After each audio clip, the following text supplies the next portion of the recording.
बाहरी दिल्ली के नरेला कुरैनी गांव के राजधानी स्कूल में पढ़ने वाली बेटी शिवांशी पुत्री श्रीमती गीता योगी स्वर्गीय श्याम सुंदर सरदाना ने हरियाणा में हो रहे नेशनल जूडो कराटे प्रतियोगिता में ब्रॉन्ज मेडल जीतकर क्षेत्र का नाम रोशन किया। इस अवसर पर स्कूल प्रांगण में शिवांशी सरदाना का जोरदार स्वागत किया गया।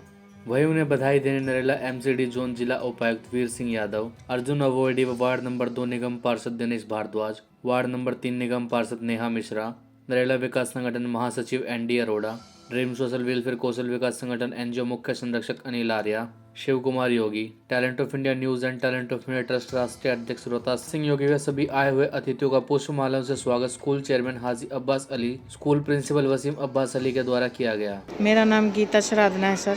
कहाँ के रहने वाले हैं आप? मैं नरेला क्षेत्र की रहने वाली। कैसा लगा आज आपके बेटे ने जो मान सम्मान बढ़ाया है, आपका भी क्षेत्र का भी? जी सर। कैसा लग रहा है आज? आज बड़े गौरव की बात है, क्योंकि मैं शुरू से आज तक यही चाहती थी। मैंने 6 साल की उम्र में इसको डाल दिया था, बीच में जो है ना लॉकडाउन लग गया था, और मेरा और इसके पापा का सपना था कि मेरी बेटी खेल में कुछ करे। इसके पापा तो रहे नहीं, बाकी जो है ना हमारे लिए बड़े गर्व की बात।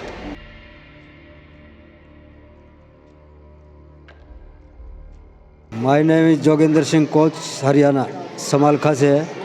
माल स्टाइल मार्शल आर्ट सिखाता हूँ, boxing, taekwondo, karate, wushu, kung फू, हर गेमों का जो मैं टीचर कोच हूँ। आपके स्टूडेंट्स ने आपका नाम रोशन किया, क्या कहेंगे इस पर? बहुत अच्छा है, मेरे को खुशी हुई कि मेरे बच्चे ने जो ब्रॉन्ज मेडल मारा है। अभी स्टार्ट हुआ है, अभी पहला गेम खेला है लड़की ने, आगे ओलंपिक तक भी पहुँचाएँगे इसको हम। अभी और आया है मैसेज, अभी साउथ एशियन गेम्स है 15, 16, 17 तारीख को वेस्ट बंगाल के अंदर। वहाँ कुछ बच्चे निकालेंगे हम, उसके अंदर हम उसमें खिलाएंगे जिससे बच्चे मेडल ले गए। कितना परेशान किया आपको इसने? हाँ जी, कितना परेशान किया आपको? नहीं, बच्चे तो क्या परेशान करेंगे, बच्चे तो हमारे ही होते हैं। बच्चे जितना परेशान करेंगे कोच उतना जल्दी निकालेगा बच्चों को। कितने घंटे की प्रैक्टिस रोज होती है इसके लिए या हफ्ते में? अभी तो स्कूल के हिसाब से, स्कूल पीरियड के हिसाब से प्रैक्टिस हो रही है। बीच में हमने टाइम रखा था शाम के टाइम, लेकिन फिर वो लॉकडाउन लग गया। ये जो होता है कई मुश्किलें हो जाती हैं, अब दोबारा फिर स्टार्ट हो। हाँ जी, कितनी खुशी हो रही है अब आपको? बहुत खुशी है, और खुशी होएगी। अभी मेडल जब तक आगे उम्मीद क्या है? आगे ओलंपिक में पहुँचाने की हमारी उम्मीद है। ड्रीम सोशल वेलफेयर कौशल विकास संगठन के मुख्य संरक्षक आज यहाँ कुरैनी में राजधानी पब्लिक स्कूल में एक बेटी ने जो है एक मेडल जीता, और इसका बहुत ही खुशी है हमें। और आने वाले पीरियड के अंदर जो गोल्ड मेडल आएगा वो बहुत ही अच्छा होगा। ड्रीम सोशल वेलफेयर कौशल विकास संगठन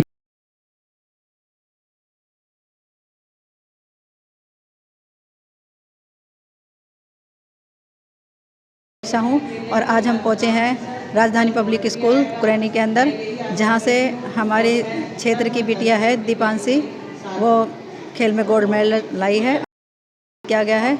और बहुत ही अच्छा लगता है कि हमारे देश की बेटी रही हैं, और हमारी संस्था के सभी पदाधिकारियों वो इसी तरह आगे बढ़ती रहें और तरक्की करती रहें। My name is Divyanshi. Divyanshi, कहाँ रहते हैं आप? मैं नरेला क्षेत्र से। ये आपने जो मेडल जीता है किस गेम में जीता आपने? मैंने मार्शल आर्ट्स में जीता है, वार्ड इंटरनेशनल कराटे, और ये था पानीपत के नौरथा गांव में। कितने बच्चे थे, कितने खिलाड़ी को हराया आपने? मैंने सिर्फ एक खिलाड़ी को हराया, एक ही मैच हुआ था, मेरे सिर्फ 2 मैच हुए थे। कितनी खुशी हो रही है? मुझे बहुत खुशी हो रही है आज। ये मेडल किसको समर्पित कर रहे हैं आप? मैं आज ये मेडल अपनी मम्मी और अपने पापा को समर्पित करना चाहूँगी। आगे और क्या कुछ करना चाहेंगे आप? आगे आज तो मैं ब्रॉन्ज लेके आई हूँ, लेकिन नेक्स्ट टाइम मैं गोल्ड ज़रूर लेके आऊँगी। बिटिया ने कराटे में ब्रॉन्ज मेडल जीता है, ये सोर्स ऑफ इंस्पिरेशन रहेगी बाकी बच्चों के लिए भी। और कराटे जो मैं मानता हूँ लड़कियों के लिए खासकर सेल्फ डिफेंस में बहुत अच्छा माना जाता है। सरकार की तरफ से भी इसमें प्रयास हैं, और समाज के और स्कूल भी बहुत सारे, और पेरेंट्स भी आजकल जागरूक हैं कि बच्चों को खासकर लड़कियों को सेल्फ डिफेंस में सबसे अच्छी टेक्निक मानी जाती है कराटे। तो उसको, उसके पेरेंट्स को, स्कूल को, राजधानी पब्लिक स्कूल की मैनेजमेंट को और सभी को मेरी तरफ से बहुत बहुत बधाई कि लड़की की इतनी अच्छी अचीवमेंट आई है, क्योंकि वो दूसरों के लिए प्रेरणा का सोर्स बनेगी। और मैनेजमेंट भी लगातार पढ़ाई के साथ साथ बच्चों को खेल की तरफ भी जागरूक कर रही है। तो जो मैं अक्सर कहता हूँ कि आजकल समय बदल रहा है, खाली पढ़ाई नहीं, अगर स्पोर्ट्स में भी बच्चा आगे निकलता है तो ये देश के लिए भी अच्छी बात है और उसके परिवार के लिए। मेरी तरफ से बहुत बहुत आगे और बच्चे भी इसी तरीके से खेल में ज़्यादा से ज़्यादा पदक लाए, ऐसी मैं मंगल कामना करता हूँ। धन्यवाद। क्या कहेंगे मैडम, आज जिस तरह आपके क्षेत्र की बच्ची ने नाम रोशन किया है गोल्ड मेडल लेकर? हम तो सबसे पहले तो हम उस बच्चे को बहुत बहुत बधाई देते हैं जो उसने अपने क्षेत्र का, नरेला क्षेत्र का, हरियाणा क्षेत्र का जो नाम कमाया है। नरेला क्षेत्र में एक परंपरा है, जो भी बच्चा स्पोर्ट्स खेलता है वो ज़रूर मेडल लेके आता है। और दिव्यांशी ने तो वो किया है, एक गरीब परिवार में पैदा होकर इसके पिताजी का आशीर्वाद भी ऊपर ना हो, उसके बड़े पिताजी ने उसको आशीर्वाद दिया, उसके गुरु ने आशीर्वाद दिया, उसके माँ बाप ने सपोर्ट किया और उसके स्कूल ने इतना बड़ा फंक्शन किया आज, बच्चे का मान सम्मान किया। ये ब्राउन्स मेडल लेके आई है और नरेला क्षेत्र में काफ़ी मेडल आते रहते हैं। मैं एक ऐसे स्पोर्ट्समैन हूँ, तो मैं आशा करता हूँ इस स्कूल से बच्चे निकलते रहें और देश का नाम रोशन करते रहें और एक नई भावना बच्चों में आती रहे, क्योंकि एक खिलाड़ी कभी भी खेलता हो दिल से खेलता है और यही सोचता है कि मैं देश के लिए मेडल लेके आऊँ। तो जो दिव्यांशी ने किया है, इन्हें मेहनत करी, हम इसको आगे बढ़ने के लिए आश्वासन देते हैं कि हमसे जो बनेगा हम बिटिया के लिए करेंगे। और स्कूल ने सबसे बड़ा अनाउंसमेंट किया है, मेरे बड़े भाई ने, जो हम बचपन से साथ रहे हैं, कि जो भी बच्चा मेरे स्कूल से मेडल लेके आएगा, फर्स्ट, सेकंड, थर्ड, ब्रॉन्ज, तो उसकी फ़ीस माफ़ होगी और पूरी सुविधा उसको मिलेगी। खेल में कोई भी, किसी भी गेम में, कबड्डी हुई, खो खो हुई, वॉलीबॉल हुई, क्रिकेट हुई, जूडो हुई, बॉक्सिंग हुई, ये नरेला का पहला स्कूल है जिसने इतनी बड़ी घोषणा की है कि हमारे स्कूल में जो भी बच्चा मेडल लेके आएगा उसकी फ़ीस माफ़ रहेगी और एजुकेशन पूरी फ्री रहेगी। तो ऐसा पहला नरेला क्षेत्र में एक स्कूल है जो कुरैनी गाँव में है और इस भाई ने हमेशा पूरी फैमिली समाज के लिए जुड़ी रहती है। तो आशा करता हूँ सभी नरेला क्षेत्रवासियों से कि स्कूल के तरफ रुख करें अपने बच्चों का और इस स्कूल में एडमिशन कराएं और स्पोर्ट्स को आगे बढ़ाएं। और जो भी हमसे मदद होगी, हमारी पार्टी से मदद होगी, हम करेंगे, क्योंकि हम एक बड़ी घोषणा करने जा रहे हैं नए साल पर कि आप खेलें दिल्ली से, क्योंकि आम आदमी पार्टी एक गरीब की पार्टी है और एक मजदूर की पार्टी है, लोगों की खुद की बनाई हुई पार्टी है, आंदोलन से निकली हुई पार्टी है। तो हमने एक मैप बनाया है, जो बच्चा हमसे रजिस्ट्रेशन करेगा, जो संस्था हमारे से रजिस्ट्रेशन करेगी, वो नए साल पर हम ओपनिंग करेंगे आप खेलने दिल्ली से, आपसे आप तक। तो हर गेम को उसमें हम टूर्नामेंट कराएंगे पूरी दिल्ली में। खिलाड़ियों के सम्मान में पार्टी का नाम आना जरूरी है सर? पार्टी बगैर देश नहीं चलता। आप पत्रकार, आप अच्छी तरह जानते हैं कि बगैर आपके चैनल में जब आपके फ़ोन में रिचार्ज नहीं होगा तो कैसे आपकी मीडिया चलेगी। और मीडिया का अच्छा भला आप जानते हैं योगी जी, आप नरेले की हर खबर में रहते हैं कि पार्टी से जुड़ना और देश के लिए काम करना और देश के लिए गोल्ड मेडल लाना, वो फ़र्क इतना है, वो देश के लिए राजनीति करते हैं, हम खिलाड़ी अपने देश का तिरंगा लहराने के लिए करते हैं। लेकिन कुछ राजनीति बच्चे का उज्जवल भविष्य के लिए क्या कुछ काम? वही मैं आपसे बताना चाहता हूँ। आप जहाँ ले जाना चाहते हैं मैं अच्छी भली बात ही जानता हूँ, क्योंकि मैं खिलाड़ी हूँ और खिलाड़ी सेकंड नहीं लगती जब अपनी परफॉर्मेंस बढ़ाने के लिए जब दाव लगाता है। IAS IPS भी फेल हो जाते, इतनी मेमोरी होती है स्पोर्ट्समैन में। जब मैं एक स्पोर्ट्समैन था तो मैं नेताओं से मिलता था, सोचता था कि यार हमारे क्षेत्र में ये विकास हो जाए, हमारे क्षेत्र में ये ग्राउंड बन जाए। तो मैं जैसे पॉलिटिक्स में आया तो देखा यार पॉलिटिक्स में भी स्पोर्ट्स की तरह मेहनत करनी पड़ती है। मैं ये नहीं कहूँगा सभी नेता ऐसे होंगे, ऐसे नेता भी जो देश के लिए अपनी कुर्बानियाँ दे के गए हैं, ऐसे भी देशभक्त थे जो अपनी देश के लिए फांसी पर चढ़ गए। तो मैं चाहता हूँ नरेला क्षेत्र एक ऐसा बने। जब मैं शुरू में मेडल लेके आया एयरपोर्ट पे तो मेरे से पूछा गया था आप कहाँ के रहने वाले हो, तो मैंने बताया कि मैं दिल्ली का रहने वाला हूँ। बोला अच्छा हो, देश की राजधानी दिल्ली, मैं दिल्ली की राजधानी नरेला। तो ये नरेला से क्यों कहता हूँ मैं दिल्ली की राजधानी नरेला, क्योंकि 1 नंबर सीट नरेला से शुरू होती है और जब 1 नंबर सीट नरेला से शुरू होती है तो देश की राजधानी भी यहीं से शुरू होती है, विधानसभा भी यहीं से बनती है। तो मैं आशा करता हूँ कि मैं एक एज ए स्पोर्ट्समैन होते हुए, क्योंकि मेरी एक पहचान स्पोर्ट्स से है, मैं चाहता हूँ नरेला क्षेत्र में जितने भी हिंदुस्तान में गेम हैं, 20 हैं, 25 हैं, हर गेम की एकेडमी हो, हर गेम का कोच हो और देश के लिए हर बच्चा मेडल लेके आए और अपने माँ बाप का, क्षेत्र का, देश का नाम रोशन करे। तो यही आशा करता हूँ। ये बिटिया जो खेली है आज ब्राउन्स मेडल लेके आई है, अगली बार यूनिवर्सिटी में लड़े, सीनियर नेशनल में लड़े, क्योंकि एक छोटा मेडल है जब ये बड़ा मेडल लेके आएगी तो इसका हम बड़ा प्रोग्राम करेंगे, जैसे मेरा लोगों ने किया, हाथी पे बिठा के किया, जीप में किया। जो भी खिलाड़ी नरेला क्षेत्र से ओलंपिक तक गए हैं और कॉमनवेल्थ में मेडल है, जूडो में मेडल है, बॉक्सिंग में नरेला क्षेत्र में इतने कोचिज़ हैं शायद किसी विधानसभा में ना होंगे। हर गेम का खिलाड़ी, हर गेम का कोच इंटरनेशनल है यहाँ पर। तो मैं मीडिया बिंदु से कहना चाहूँगा, जिस गेम में खेल खेले जाते हैं, जिस गांव में खेले जाते हैं, जिस कॉलोनी में खेलने जाते हैं, तो महीने में एक बार आपका फ़र्ज़ बनता है उस गेम को आप यूट्यूब पे डालें, उस कोच का इंटरव्यू डालें, उस बच्चे का इंटरव्यू डालें। किसी बच्चे का हमने ना पता लगे क्या समस्या, हम उस बच्चे की मदद कर सकें।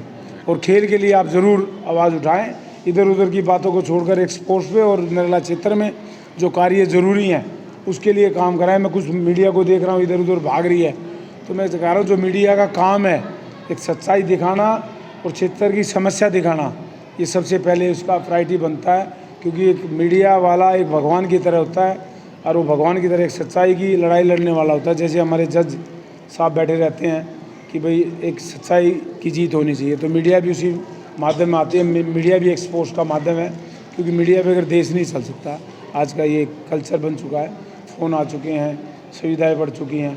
तो मैं चाहूँगा कि आपसे पूरी नरेला क्षेत्र की मीडिया से कि वो स्पोर्ट्स के लिए ध्यान दें और स्पोर्ट्स की भी एक महीने में एक बाइट करें, और जहाँ हमारी ज़रूरत हो हम आपके साथ रहेंगे।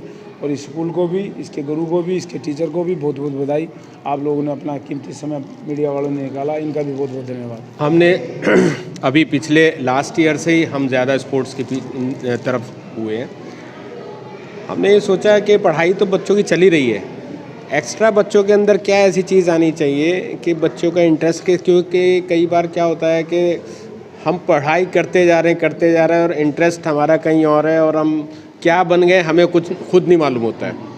लेकिन आजकल जैसे गेम्स में हमारा देश नई ऊंचाइयों की ओर आ रहा है, तो हमने सोचा कि हमारे बच्चे भी इस ओर चलें।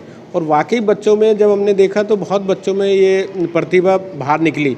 दिव्यांशी इसमें इसका ज़्यादा इंटरेस्ट है, इस तरह के और भी बच्चे हैं। क्योंकि अभी बीच में हमारे कोच ने कहा कि जगह जगह टूर्नामेंट्स हैं, चंडीगढ़ है, नेपाल है और इस तरह पर। लेकिन थोड़ा क्या होता है कि आजकल बच्चों की रिस्पॉन्सिबिलिटी कुछ ज़्यादा होती है। पेरेंट्स से बात करी, पेरेंट्स ने कहा कि हम नहीं लेके जा सकते। इनकी मदर ने बिल्कुल इस के पीछे, दिव्यांशी के पीछे इनकी माँ का भी रोल है। वो उन्होंने खुद लेके गई कोच के साथ और आगे भी इन्होंने वादा किया कि मैं इसको हर जगह लेके जाऊंगी। हमने इनसे वादा ये किया है जितनी प्रैक्टिस इसको चाहिए होगी वो हमारे यहाँ होगी। हमने नया सेटअप करा, इसी का कराटे है, जूडो है, इसका नया कोच रखा है हमने। तो इस तरह की चीज़ें, और आगे भी हम लोग ये चाह रहे हैं कि और बच्चे भी आगे आएंगे और भी अदर जो गेम्स हैं उसमें भी हम लोग चाह रहे हैं कि बच्चे आगे निकले। और आज वसीम जी, जो बच्चे आपके यहाँ स्कूल में पढ़ने वाले हैं, क्या उनके लिए गेम्स का कोच फ्री होगा? हाँ, फ्री है, कोच फ्री है, ट्रेनिंग फ्री है। स्कूल हमारा 2:30 बजे तक हमारे यहाँ जो कोच है वो फ्री है। हमने बीच में भी अभी छुट्टियों में हमने यही रखा था, उसमें कुछ फ़ीस नॉर्मल, क्योंकि बाहर से उस टाइम शुरुआत करी थी तो कोच को बुलाया था, तो हमने जो पे करा वही उनसे बच्चों से लिया। लेकिन अब आगे फ्यूचर हमारा ही प्लान है कि हम इस तरह की जो सुविधा है वो हम उसमें बहुत कम नॉर्मल सी फीस अगर होगी तो नॉर्मल सी फीस होगी, नहीं तो हम ज़्यादातर कोशिश करेंगे उसी फीस में उसको लेके आए। वसीम जी, खिलाड़ी को डाइट भी बहुत ज़्यादा ज़रूरी होती है। हाँ। तो कुछ बच्चे ऐसे होते हैं कि जिनकी मौलिक हालत बहुत ही कमज़ोर है, लेकिन वो खेलना चाहते हैं और बहुत कुछ करना चाहते हैं। तो ऐसी स्थिति में क्या आप लोग उनके लिए कुछ डाइट्स का भी प्रबंध करते हैं? डाइट का प्रबंध क्योंकि अभी हमारा पूरी तरीके से इस तरह से, लेकिन बीच में जैसे शुरुआत करी, जैसे इनका योगा का सेशन शुरू हुआ, जैसे क्योंकि कोई भी गेम खेलने से पहले उसको फ्लेक्सिबल किया जाता है, तो जब फ्लेक्सिबिलिटी की बात शुरू हुई तो योगा से शुरू होती है। तो उसमें बहुत बच्चे ऐसे हुए कि वो थोड़ी देर बाद धड़ाम से गिरने लगे। तो उसमें फिर हमने पेरेंट्स से बात करी, हमने यहाँ उनके लिए थोड़ी चीज़ें कुछ इस तरह के उनको एकदम अंदर एनर्जी आ जाए। लेकिन आगे जैसे जैसे हम शुरू करेंगे तो इसका तो मेन ख्याल रखना ही पड़ेगा। डाइट का तो पेरेंट्स से भी बात करेंगे, हम अपनी तरफ से भी पूरा कोशिश करेंगे कि जो भी हम अपनी तरफ से कर सकते हैं वो हम करें, क्योंकि डाइट का तो मेन काम है। एक स्पोर्ट्समैन के लिए डाइट का भी मेन काम है, फिजियोथेरेपी का भी मेन काम है। और क्योंकि क्रैम्प्स आ जाते हैं बच्चों को, तो इसका भी पूरा ध्यान आगे रखा जाएगा। और आगे जैसे हमारी बच्ची ने चाहे वो एक शुरुआत की है ब्राउन से, वैसे हमने भी शुरुआत करी है और इस बच्ची ने हमारा भी हौसला बढ़ाया है। इस बच्ची का तो हौसला बढ़ा है, हमें भी थोड़ा, क्योंकि मैं एक बार, क्योंकि हमने जब जैसे शाम तक शुरू किया तो रिस्पांस एक बार आया और उसके बाद रिस्पांस नहीं आया। रिस्पांस क्यों नहीं आया? क्योंकि बच्चों के ऊपर पढ़ाई का ज़्यादा प्रेशर है। पेरेंट्स से बात हुई तो बोले वो ट्यूशन पे जाते हैं बच्चे और बच्चों के पास टाइम नहीं रहता, क्या करें, इनका कोर्स पीछे रह गया। तो उसमें फिर हमने थोड़ा सा, क्योंकि हमारा जो है लीड्स के साथ हमारा जुड़ा हुआ है सेटअप, सारा जो सिलेबस है वो सारा लीड्स का तो उसका सिलेबस भी थोड़ा सा, तो हमने उनसे बात करी कि भाई हमें थोड़ा सा ऐसा चाहिए जो हमारे बच्चे किसी और एक्टिविटी में भी हिस्सा ले सकें। हालांकि उसमें बहुत एक्टिविटी हैं, तो थोड़ा सा नेक्स्ट ईयर और हम थोड़ा सा स्पोर्ट्स की तरफ और ज़्यादा ध्यान देंगे, ताकि बच्चों के पास पूरा पढ़ाई का भी वक्त हो और खेलने का भी वक्त हो। क्योंकि अब वो टाइम चला गया, जैसे अभी उन्होंने कहा था कि पहले कहते थे ना, पढ़ोगे लिखोगे बनोगे नवाब, खेलोगे कूदोगे बनोगे ख़राब। अब तो दोनों में ही बनेंगे नवाब, पढ़ोगे लिखोगे बनोगे नवाब और खेलोगे कूदोगे तो बनोगे महानवाब। तो इस और भी अब ध्यान रखा जाएगा और बच्चों का जैसे रिस्पांस आएगा, अब जैसे दिव्यांशी को देख के हमारा हौसला बढ़ा है तो बच्चों का भी हौसला बढ़ेगा और आगे बढ़ेंगे।